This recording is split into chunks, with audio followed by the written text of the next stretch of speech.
नमो तस्सा भगवतो अरहतो। नमो बुद्धाय। मैं आरपी सिंह आप सभी का हार्दिक स्वागत करता हूं हमारे विशेष कार्यक्रम धम्मदीप के एक खास एपिसोड में।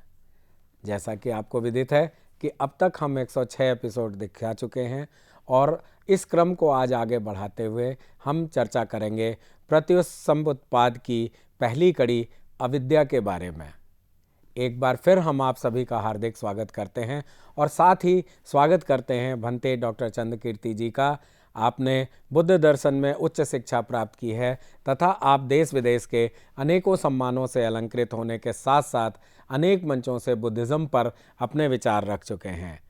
तो हम स्वागत करते हैं भंते डॉक्टर चंद्रकीर्ति जी का। नमो बुद्धाय भंते जी। नमो तस्सा भगवतो अरहतो सम्मा संबुद्धस्सा। नमो तस्सा भगवतो अरहतो सम्मा संबुद्धस्सा। नमो तस्सा भगवतो अरहतो सम्मा संबुद्धस्सा। भंते जी, एक बार फिर आपका बहुत बहुत स्वागत है। अब तक हम 100 प्रोग्राम से अधिक दिखा चुके हैं और आपने हमारे समझ में कम से कम 150 से 200 लोगों की जिज्ञासाओं को शांत किया है। अब अगर हम देखें तो हर बार हमारे पास अनेकों जिज्ञासाएं आती हैं। उनमें से हम कुछ लोगों की जिज्ञासाएं जो कि काफ़ी सामान्य हैं, उनकी पर्सनल नहीं हैं, उनको हम लोग लेते हैं।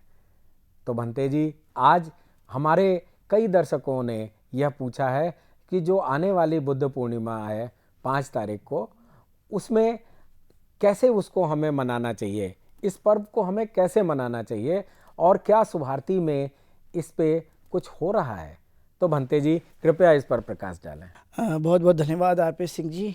आप अपने दर्शकों के प्रश्नों को आप सदैव ही इस धम्मदीप कार्यक्रम में आप पूछते रहते हैं और बड़ा अच्छा प्रश्न निकल कर आया है कि बुद्ध पूर्णिमा कैसे मनानी चाहिए और क्या शुभारती के अंदर में भी इस तरह के कोई प्रोग्राम का आयोजन किया गया है। तो आपको बड़ा बताते हुए बड़ा हर्ष हो रहा है, क्योंकि आप जानते हैं कि बुद्ध पूर्णिमा, जिसे हम वैशाख पूर्णिमा के नाम से भी जानते हैं, जिस दिन सिद्धार्थ गौतम का जन्म हुआ, सिद्धार्थ गौतम को ज्ञान की प्राप्ति हुई, यानी सम्यक संबुद्ध बने और सम्यक संबुद्ध का महापरिनिर्वाण इसी वैशाख पूर्णिमा के दिन हुआ। क्योंकि आप जानते हैं कि सभी संसार में लोग इस बुद्ध पूर्णिमा को मनाते हैं और बड़े हर्ष उल्लास के साथ मनाया जाता है। तो यह एक महत्वपूर्ण दिन है। इस दिन सफ़ेद कपड़े पहने जाते हैं। लोग विहार में आकर, या जहाँ बौद्ध भिक्षु रहते हैं, या जहाँ बौद्ध भिक्षु नहीं है तो लोग अपने घरों में भी इस पर्व को आयोजित करते हैं। तो देखा जाए तो उस दिन हम लोगों ने उपोषणशील का पालन करना यह महत्वपूर्ण है। हमने उस दिन धम्मदेशना सुननी चाहिए और साथ में हमने उस दिन दान भी देना चाहिए। इस तरह का जो एक महत्वपूर्ण दिन होता है, इस दिन विहारों में जाकर हम ध्यान साधना का अभ्यास करें। तथागत गौतम बुद्ध के जीवन पर आधारित हम लोग निबंध प्रतियोगिता आयोजित कर सकते हैं, व्याख्यान माला आयोजित कर सकते हैं, हम कई अलग अलग तरह की प्रतियोगिता आयोजित कर सकते हैं, ताकि जो हमारा नया जनरेशन है, जो युवा पीढ़ी है, जो हमारे बच्चे हैं, उनको तथागत गौतम बुद्ध की जानकारी प्राप्त हो सके। उस दिन हम लोगों ने तथागत गौतम बुद्ध द्वारा उपदेशित वचन, जिसे हमें उस दिन सुत्त का पठन करना चाहिए, उनके उपदेशों को हमने सुनना चाहिए, ध्यान साधना का अभ्यास करना चाहिए और अपने चित्त को अच्छा बनाने के लिए हमें यह अभ्यास जरूरी है। साथ ही साथ हम लोग भोजन दे सकते हैं। उस दिन अपने जगह जगह आप लोगों को जो भी आपकी स्वेच्छा से देना चाहते हैं तो आप अवश्य दे सकते हैं। उस दिन बहुत ही खुशी का यह दिन होता है, क्योंकि आप जानते हैं कि तथागत गौतम बुद्ध ने 45 वर्षों तक अपने इस धम्म का प्रचार और प्रसार किया। और ये धम्म का प्रचार प्रसार करते हुए वो दूसरों को भी जगाते रहे। तो यह धम्म दूसरों के लिए भी है, स्वयं को अनुकरण के लिए तो है ही है, लेकिन दूसरों के लिए भी है। तो इस तरह से हम दूसरों का भी हम ध्यान रख सकते हैं और इस तरह से यह धम्म जीवन पद्धति को हम अंगीकार कर सकते हैं। आपने देखा होगा कि लोग अपने घरों से निकल करके उस दिन कई जगह आपने देखा होगा कि चक्रमण करते हैं, रैली निकालते हैं और बुद्धं शरणं गच्छामि, धम्मं शरणं गच्छामि, संघं शरणं गच्छामि का उद्घोष करते हैं। आप अपने घरों में पंसिल ध्वज लगा सकते हैं, आप अपने घरों में रोशनी कर सकते हैं, दीप प्रज्वलित कर सकते हैं, मोमबत्ती जला सकते हैं, दिए जला सकते हैं और अपने घर को साफ़ सुथरा बना सकते हैं। तो इस तरह से यह हमारा एक महत्वपूर्ण एक प्रकार का पर्व है जो तथागत गौतम बुद्ध के जीवन की प्रमुख घटनाओं से संबंधित है।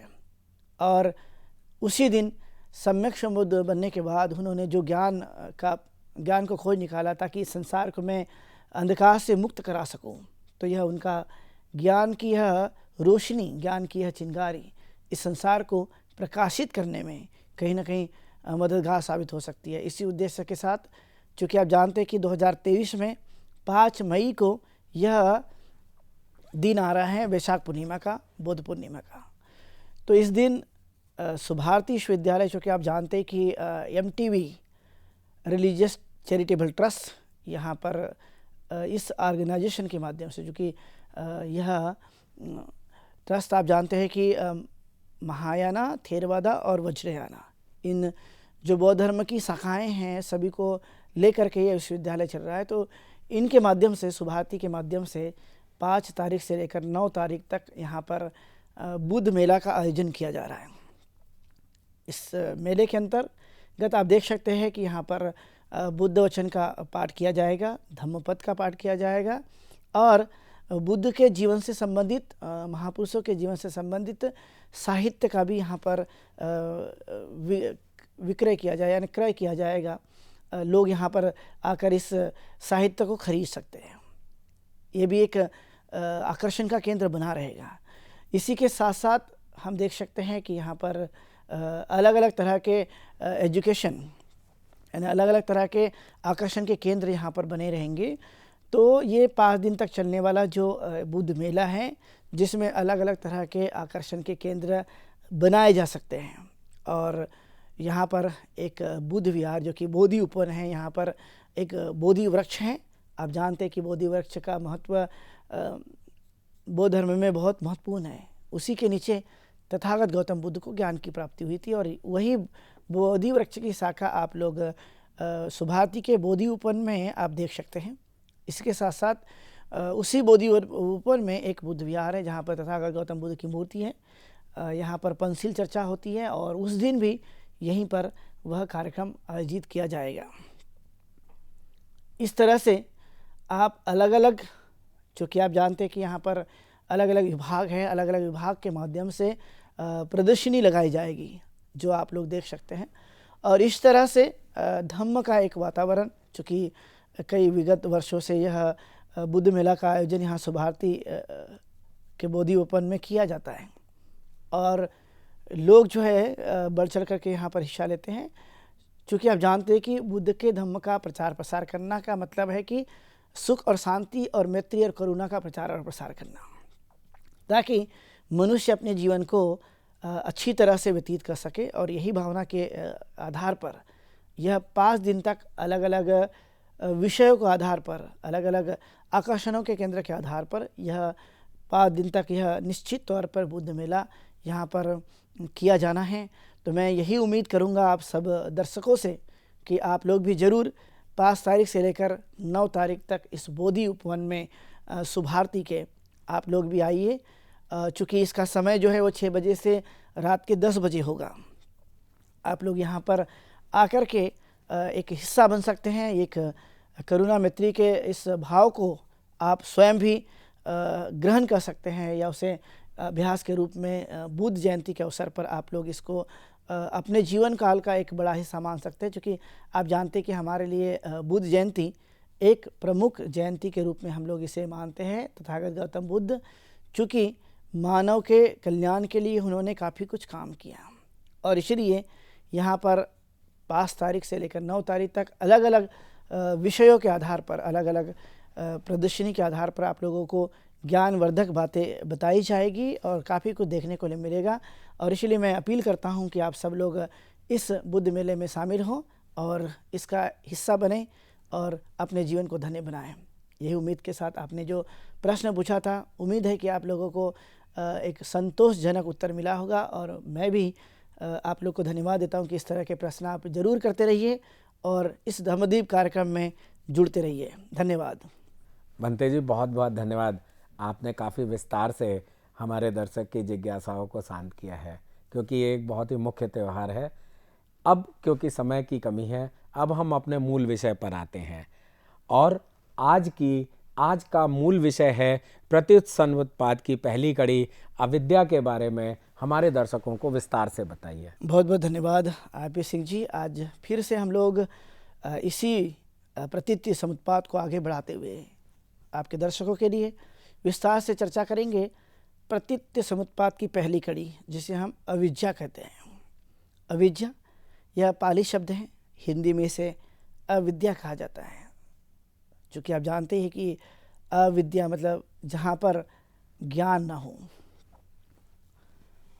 और इस संसार में आप देखते हैं कि तथागत गौतम बुद्ध को लगा कि सभी दुखों का जो मूल कारण है वो अविद्या है। चूँकि यह हमारे जीवन से जुड़ी हुई है, भूतकाल से जुड़ी हुई है।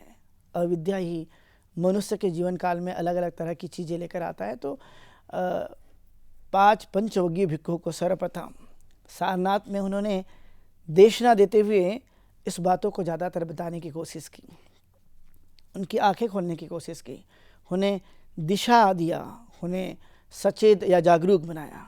क्योंकि आप जानते हैं कि मनुष्य अलग अलग तरह के ऐसे विचारों में लिपटे रहता है और उसी की वजह से वो चीज़ें उनके साथ जुड़ी नहीं रहती। लेकिन जो मूल कारण है, चूँकि आप जानते हैं प्रतीत समुत्पाद जहाँ से अविद्या से शुरू होता है, जिसे मैं पाली भाषा में हमेशा कहते रहता हूँ कि बुद्ध का जो वचन है, अविद्या पच्चया संखारा, संखारा पच्चया वियान, वियान पच्चया नामरूप, नामरूप पच्चया सड़ायतन, सड़ायतन पच्चया फस्सो, फस्स पच्चया वेदना, वेदना पच्चया तन्हा, तन्हा पच्चया उपादान, उपादान पच्चया भव, भव पच्चया जाति, जाति पच्चया जरा मरण, शोक परिदेव।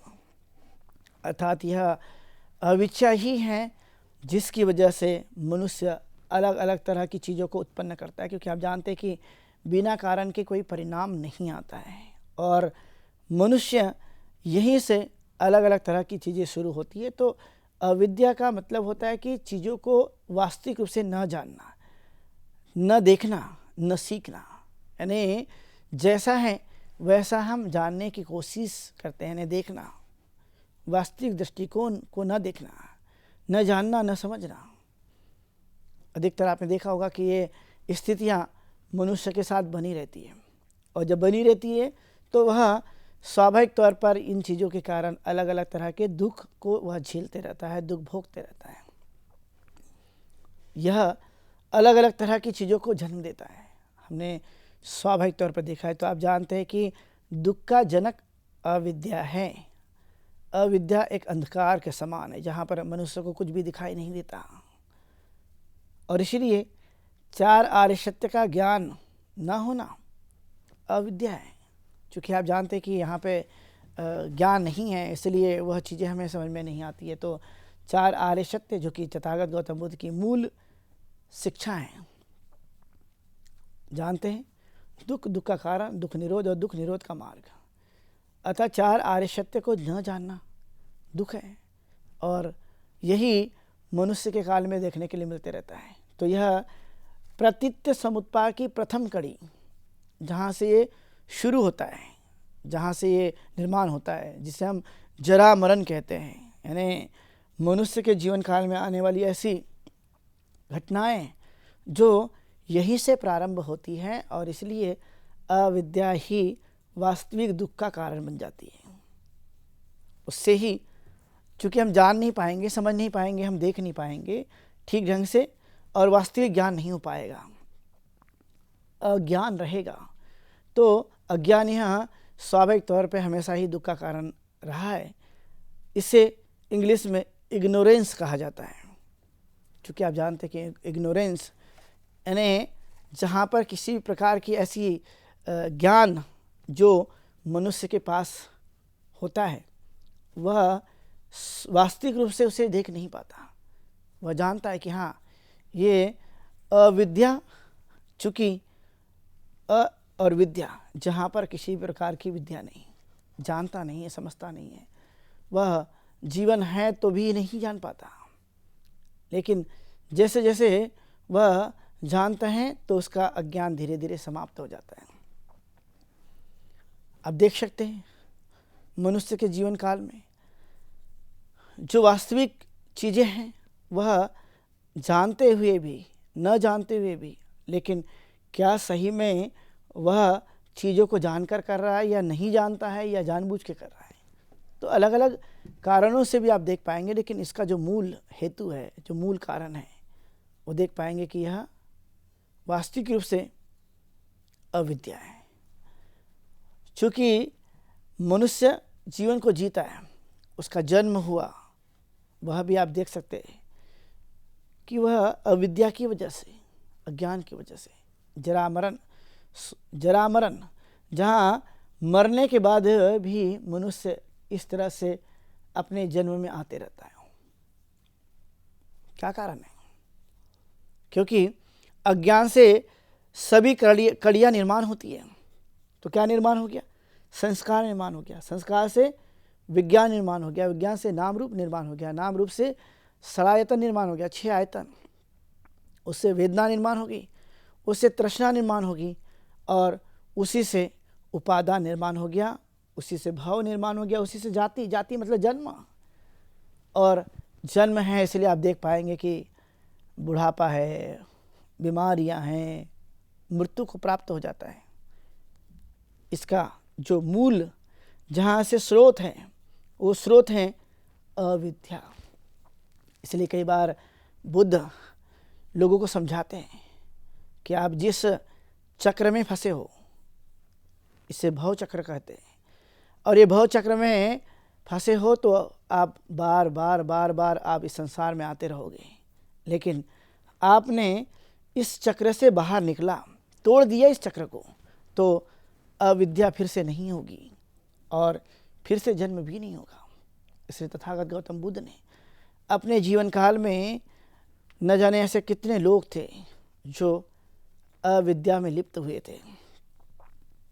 उनको उन्होंने आंखें प्रदान की, दृष्टि दी, सोच पैदा की, विचार दिया, जिसे हम ज्ञान कहते हैं। उस ज्ञान को, ज्ञान से बोध कराया कि इस मनुष्य के जीवन में जो सांसारिक भाव उत्पन्न होते हैं और वह बार बार उत्पन्न होते रहते हैं, तो इसे हम कैसे तोड़ सकते हैं, कैसे काट सकते हैं, क्योंकि जब इसे हम तोड़ देंगे, जड़ से ही इसे समाप्त किया जाएगा, तो फिर से वहाँ पर कोई उगने वाला नहीं है, क्योंकि आपने जड़ ही काट दी है। तो अविद्या की जड़ यह इतनी मजबूत है कि जहाँ से अलग अलग तरह की चीज़ें उत्पन्न होती हैं। लेकिन यह चीज़ें हमने धीरे से समाप्त कर दी, तो यह हो भी सकता है कि जड़ कट जाए और दोबारा फिर से यह उत्पन्न ना हो, ये संभावना है। और मनुष्य के पास ये चीज़ ज़्यादातर देखी जाती है। इसलिए कई बार तथागत गौतम बुद्ध के समय काल में उन्होंने लोगों को समझाया, भिक्खु भिक्खुनियों को, उपासक और उपासिकाओं को, कि आप इस अविद्या से निकलिए। जिस अविद्या में आप जीवन जी रहे हैं, यह अविद्या आपके जीवन में एक अंधकार के समान है। लेकिन यह अविद्या कोई स्थिर नहीं रहेगी, ये परिवर्तित हो सकती है, यह जा सकती है। इसे विद्या के रूप में हम, ज्ञान के रूप में इसे हम नष्ट कर सकते हैं। अविद्या को ज्ञान से नष्ट किया जा सकता है, यानी जीवन का वह रहस्य, जीवन की वह वास्तविक बातें, जीवन का वह ध्येय जिसकी वजह से मनुष्य दुख प्राप्त करते रहता है, अर्थात अविद्या दुख का कारण में तब्दील हो जाती है, वह वहीं से उसका स्रोत उत्पन्न हो जाता है। इसलिए इसे समाप्त करना, आप देख सकते हैं कि जब अविद्या समाप्त होती है तो पुनः पुनः आने की जो भावनाएं हैं, बार बार दुख उत्पन्न होता है, अब वो नहीं होगा, क्योंकि जीवन के वास्तविक पहलुओं को अब जान लिया गया है। कौन से वास्तविक पहलू? कि जीवन में अविद्या के वशीभूत होकर जो है अलग अलग तरह के ऐसे कार्य संभव होते हैं, ऐसा जीवन मिलता है जिसकी वजह से हम बहुत बार दुख प्राप्त करते रहते हैं। तो उस दुख को काटने का जो भाव है या दुख जहाँ से उत्पन्न होता है, जो मूल स्रोत हैं, जिसे हम अविद्या कहते हैं, यह संसार अविद्या की वजह से वह जान नहीं पाता। और इसलिए कई बार आपने महसूस किया होगा कि मनुष्य इस अविद्या की वजह से नाना प्रकार के दुखों में लिप्त रहता है, उसे छोड़ नहीं पाता। लेकिन ज्ञान का पता हो जाए तो वह हमें वास्तविक चीज़ें मिल जाती हैं। इसलिए बुद्ध ने अपने अभ्यास के बल पर, अपने उस एफर्ट के बल पर, आपने देखा होगा कि उन्होंने बुद्धत्व को प्राप्त कर लिया, निर्वाण को प्राप्त कर लिया।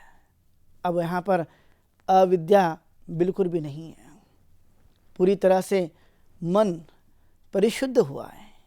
और इसी वजह से अब यहाँ पर किसी भी प्रकार से अविद्या इग्नोरेंस का नामो निशान नहीं रहता, क्योंकि सभी दुखों का मूल कारण जहाँ से शुरू होता है अब वहीं से कट जाता है। इसलिए आपने देखा हो कि ये जब निरोध होता है, अविद्या निरोधा संस्कार निरोधो, कि यह निरोध होने से अब ये नहीं उत्पन्न होगा, क्योंकि अब हमने इसको काट लिया है। उत्पन्न होने की जो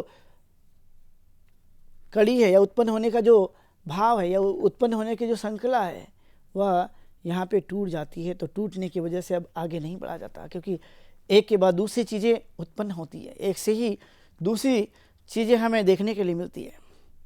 और वह स्वाभाविक तौर पर आप लोग अपने अनुभव के बल पर उस वास्तविक ताकत को हम जान सकते हैं।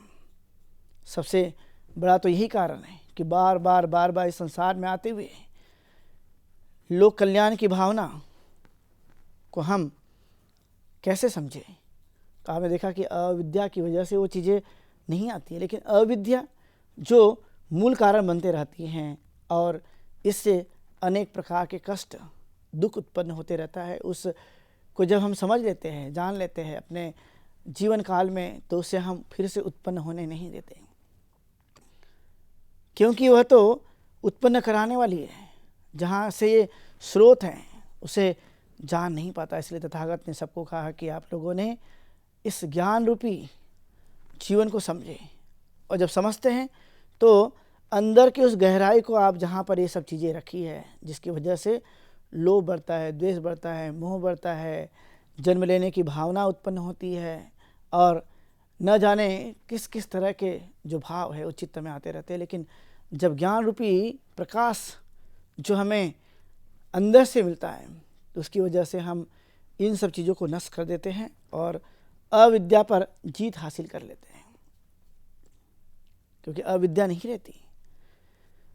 ज्ञान का ऐसा क्षेत्र जहाँ से सभी चीज़ें हमें देखने के लिए मिलती है, लेकिन यह एक वास्तविक भावना है जो आप देखते हैं कि अविद्या जो सभी प्रकार की चीज़ों को जन्म देती है। अब यहाँ पर जब इसे हम रोक देते हैं तो आपके लिए संस्कार भी निर्माण नहीं होगा, न विज्ञान निर्माण होगा, न नाम रूप निर्माण होगा, न सलायतन निर्माण होगा, न स्पर्श निर्माण होगा, नहीं वेदना निर्माण होगी और नहीं तृष्णा निर्माण होगी।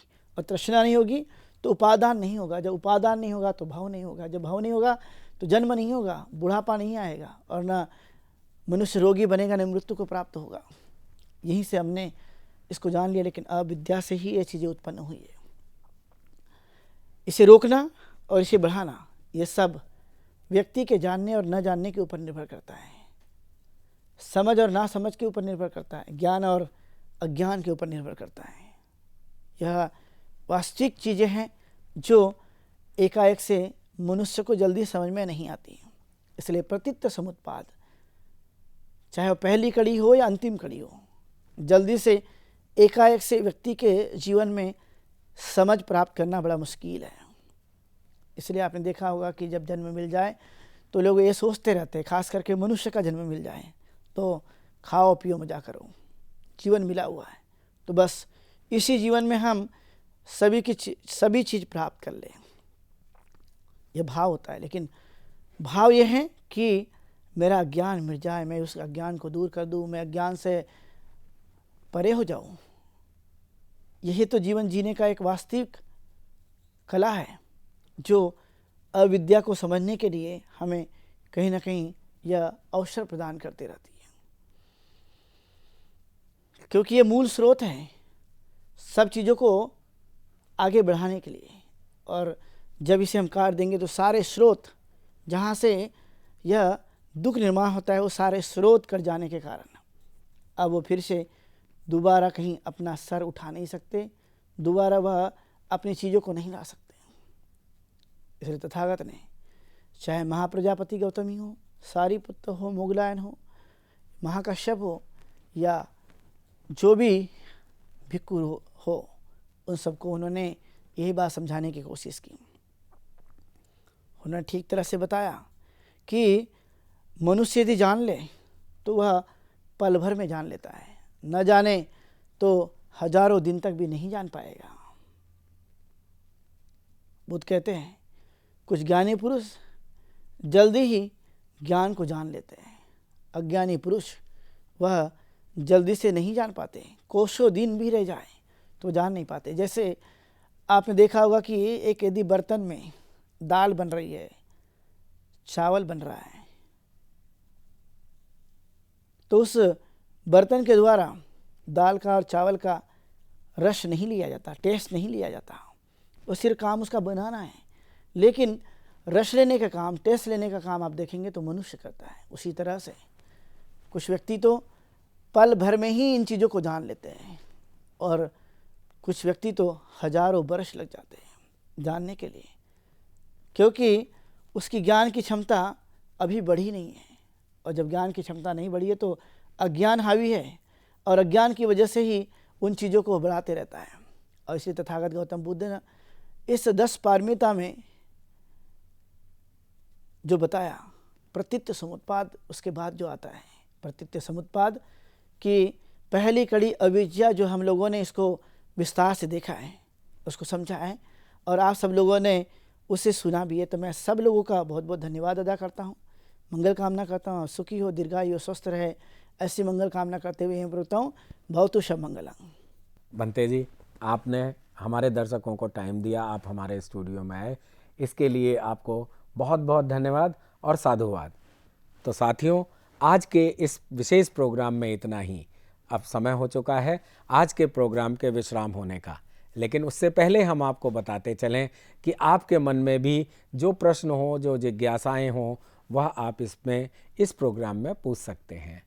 प्रश्न पूछने के लिए हमारे व्हाट्सएप नंबर 9639010109 पर अपना प्रश्न भेज सकते हैं या हमारी ईमेल आईडी subhartibuddha@gmail.com पर भी आप भेज सकते हैं। तो उम्मीद है कि आप अपनी जिज्ञासाओं को दबाएंगे नहीं और हमारे इस विशेष प्रोग्राम का हिस्सा बन अपनी जिज्ञासा को शांत करेंगे। तब तक मैं आरपी सिंह भंते डॉक्टर चंद्रकीर्ति जी के साथ लेता हूं विदा। कल इसी समय आपके सामने फिर उपस्थित होंगे। नमो बुद्धाय। नमो तस्सा भगवतो अरहतो